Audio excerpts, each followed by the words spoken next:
मध्य प्रदेश 9 से 13 जून तक वैश्विक कृषि कूटनीति का प्रमुख केंद्र बनने जा रहा है, जहां ब्रिक्स कृषि कार्य समूह और सदस्य देशों के कृषि मंत्रियों की महत्वपूर्ण बैठक आयोजित होगी।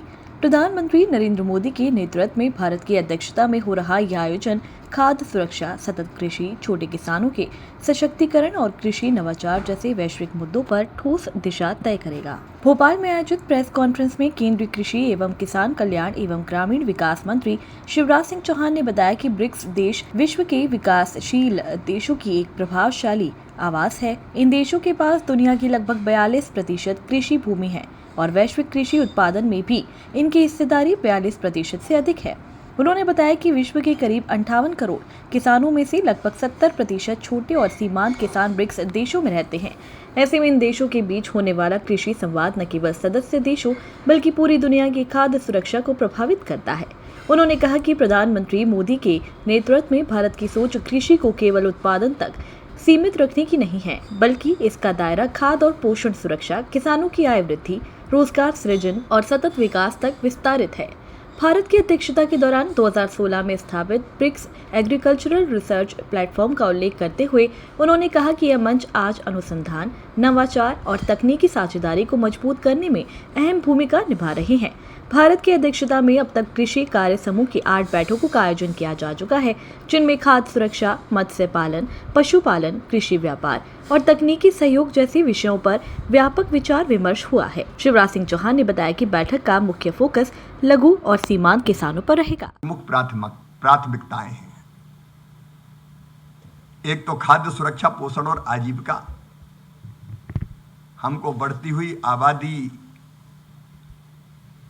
और बढ़ती हुई जरूरतों के मुताबिक खाद्य सुरक्षा सुनिश्चित करनी है। भरपूर खाद्यान्न मिले, खाद्यान्न पोषण युक्त मिले, पौष्टिक आहार भी मिले,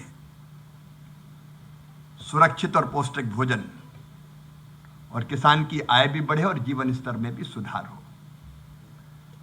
दूसरा, कृषि व्यापार और सहयोग। ये प्राथमिकता एक दूसरे देश में व्यापार की संभावनाएं भी बढ़े और सहयोग भी बढ़े, आपस में निवेश भी आए, टेक्नोलॉजी का आदान प्रदान भी हो, बाजार तक पहुंच भी आसान बने एक दूसरे देश में, ताकि मिलकर एक साझा प्रगति को बढ़ावा दे सके और किसानों तक इनके लाभ पहुंच सके। तो ये कृषि व्यापार और सहयोग का विषय है। एक और बहुत महत्वपूर्ण है पुनर्योजी, जलवायु अनुकूल और सतत कृषि को बढ़ावा। रीजेनरेटिव फार्मिंग, क्लाइमेट रिजिलेंट और सस्टेनेबल एग्रीकल्चर। आप जानते हैं कि जलवायु परिवर्तन के खतरों से, क्लाइमेट चेंज के खतरों से सारा विश्व निपटने की कोशिश कर रहा है। किसान भी चिंतित और परेशान है। बढ़ता हुआ तापमान, अधिक वर्षा, एक साथ वर्षा, सूखा,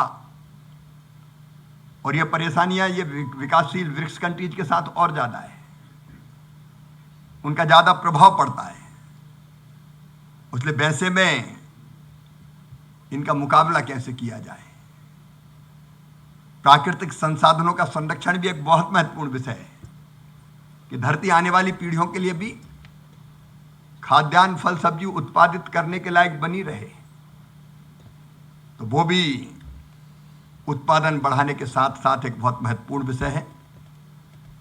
मिट्टी का स्वास्थ्य, धरती का स्वास्थ्य भी ठीक बना रहे। और एक और है कृषि की खाद्य प्रणाली के लिए नवाचार और साझेदारी। अलग अलग अनुसंधान हो रहे हैं, तो वो एक्सचेंज करें, इनोवेशन से एक दूसरे के परिचित हों और लाभ उठाएं, और इनको देखते हुए कृषि और कृषि पद्धतियों में क्या परिवर्तन हो सकता है एक दूसरे से सीखें, और इनोवेशंस का और रिसर्च का लाभ छोटे किसानों तक भी पहुंचे। जो और 4 प्रमुख विषय इनके अतिरिक्त है जिन पर चर्चा होगी, एक है खाद्य हानि और अपव्यय। मित्रों, जो फूड लॉस और वेस्ट, जो मेरी जानकारी है उसके हिसाब से 1 अरब टन तक खाद्यान्न बर्बाद हो जाता है, उससे अधिक ही थोड़ा, काटने से लेके भंडारण तक की व्यवस्था और तैयार भोजन का भी जो वेस्टेज है वो अपव्यय भी है और ग्रीन हाउस गैस के उत्सर्जन में 8 से 10% तक उसका भी योगदान है। तो एक चिंता का विषय है, इस पर चर्चा होगी, इसको कैसे रोकें। छोटे किसान अगर फायदे की खेती करे तो जरूरी है केवल कृषि उपज से काम नहीं चलेगा, अनाज के साथ साथ एनिमल हस्बेंड्री, पशुपालन, मछली पालन, ये आय बढ़ाने के लिए वैकल्पिक उपायों पर भी विचार करना पड़ेगा।